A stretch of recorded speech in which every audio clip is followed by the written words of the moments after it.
Pencurian sepeda motor yang dilakukan 3 pelaku yang terekam kamera pengawas ini gagal setelah ketahuan salah satu pengajar di Pusat Kajian Agama Islam dan Bahasa Arab di daerah Kemuning, Palembang. Peristiwa terjadi Selasa dini hari lalu. Para pelaku awalnya mondar-mandir dan mendekati satu sepeda motor. Saat akan merusak stang motor, aksi mereka terhenti karena diketahui pelaku pun kabur. Sepeda motor belakangan diketahui milik murid lembaga tersebut. Meski gagal membawa kabur motor, namun motor mengalami kerusakan.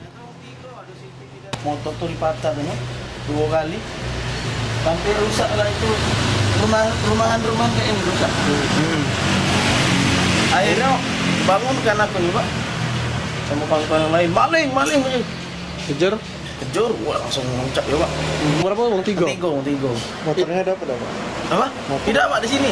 Motornya belum sempat dibawa lari? Yo, tapi dia tuh lah ancang-ancang angkat. 3 orang tadi, yang satu stay di motor, yang satu stay di depan sini, yang satu beraksi. Rencananya peristiwa ini akan dilaporkan ke polisi dengan membawa bukti rekaman CCTV untuk mengenali pelakunya. Reski Oktora, Muklas Diferensial, Kompas TV, Palembang, Sumatera Selatan.